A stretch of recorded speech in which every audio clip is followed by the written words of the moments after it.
हर हर महादेव दोस्तों आज हम आपको महादेव भगवान शिव के चमत्कार की एक ऐसी सच्ची घटना के बारे में बताने जा रहे हैं जिसे सुनकर आपके रोंगटे खड़े हो जाएंगे। जी हाँ दोस्तों, ये सत्य चमत्कारी घटना हमसे शेयर की है बंगाल के एक छोटे से गांव में रहने वाले मोहनदास जी ने। मोहनदास जी ने हमें बताया कि यह घटना करीब 10 साल पहले की है। वीडियो शुरू करने से पहले एक बार कमेंट बॉक्स में हर हर महादेव जरूर लिखें। दोस्तों, मोहन जी ने हमें बताया करीब 10 साल पहले की बात है। हमारे ही गांव के एक बुजुर्ग व्यक्ति थे जिनका नाम था हीरालाल शर्मा। हीरालाल जी को रोजाना रात को एक ही सपना आया करता था कि गांव से जो नदी लगी हुई है उस नदी के आसपास कहीं एक शिवलिंग जमीन के अंदर मौजूद है, और यह सपना उन्हें रोज आया करता था। हीरालाल जी ने यह सपना गंभीरता से लिया और उन्होंने गांव की एक बैठक बुलाई और अपने सपने के बारे में सभी को साझा किया। बैठक में सभी लोगों ने ये कहा कि अगर यह सच है तो हमें महादेव के आज्ञा का पालन करना चाहिए और जमीन में जो शिवलिंग है उसे निकालकर उसकी प्राण प्रतिष्ठा करनी चाहिए। उसके बाद सभी गांव के लोग नदी के आसपास अलग अलग क्षेत्र में खुदाई करने लगे, शिवलिंग को ढूंढने लगे।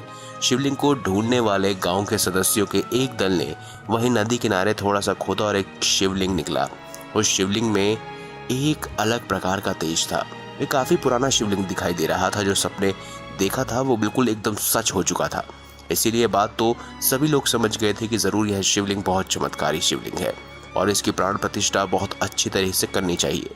उसके बाद सभी गाँव वालों ने एक अच्छा सा मुहूर्त वाले दिन उन्होंने एक बैलगाड़ी की व्यवस्था करी ताकि शिवलिंग को एक अच्छी जगह ले जाया जा सके जहां महादेव सभी भक्तों को दर्शन देकर उनके ऊपर अपनी कृपा बरसाते। लेकिन चमत्कार तो तब हुआ जब शिवलिंग वहां से हिलने का नाम नहीं ले रहा। गांव के बड़े बड़े पहलवानों ने उठाने का प्रयास किया परंतु वह शिवलिंग ठस से मस नहीं हुआ।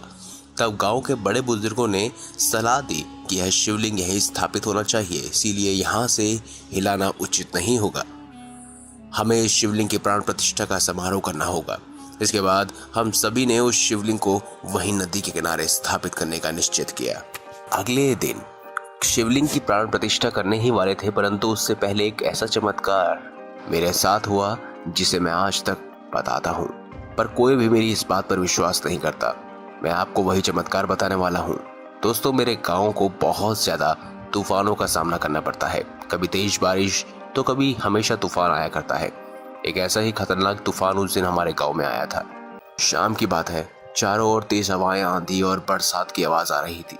बहुत ज्यादा डरा हुआ था, फिर भी मैंने अपने घर का दरवाजा खोला और बाहर का माहौल देखकर मेरे रोंगटे खड़े हो गए।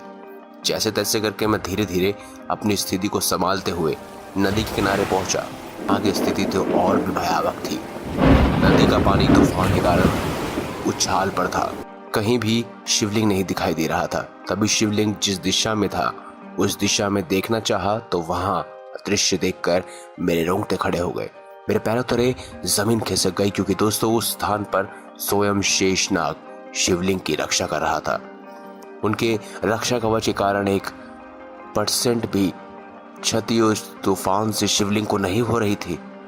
उन्हें उसी समय साक्षात दंडवत प्रणाम किया और निश्चित होकर वापस अपने गांव लौट आया।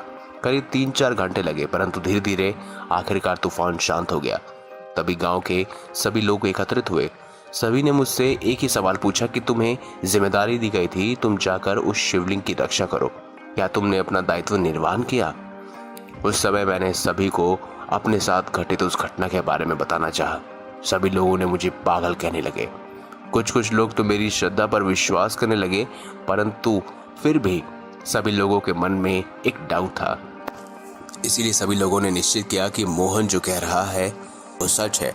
चलो क्यों ना एक बार नदी किनारे जाकर देखते आते हैं। जब सभी वहां पहुंचे तो दृश्य देखकर सभी के रोंगटे खड़े हो गए, क्योंकि दोस्तों शिवलिंग के पीछे उस समय तो कोई था नहीं, परंतु एक बहुत बड़ा विशाल पत्थर शिवलिंग के पीछे था। वह शिवलिंग एकदम सही सलामत था। सभी लोग मुझे कहने लगे कि मोहन, तुम्हें यह भ्रम हुआ है कि वह शेषनाग था। वह शेषनाग नहीं थे, बल्कि एक बड़ा सा पत्थर था। इस भ्रम के कारण तुम्हें ऐसा लगा। दोस्तों, उसके बाद उसी स्थान पर बहुत अच्छी तरह से उस शिवलिंग की प्राण प्रतिष्ठा का समारोह किया गया। मोहन जी हमें बताते हैं कि पिछले 10 वर्षों से उन्हें भी समझ नहीं आ रहा था कि क्या उन्हें हुआ था। उन्होंने सत्य में शेषनाग के दर्शन किए थे जब भी वह अपने साथ घटी हुई घटना किसी को बताते हैं तो सब लोग यकीन नहीं करते बल्कि उन्हें पागल समझते हैं। आप क्या मानते हैं?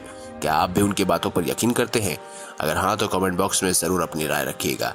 वीडियो अच्छी लगी हो तो वीडियो लाइक करें, हमारे चैनल को सब्सक्राइब करें, ज़्यादा से ज़्यादा शेयर अवश्य करें। धन्यवाद।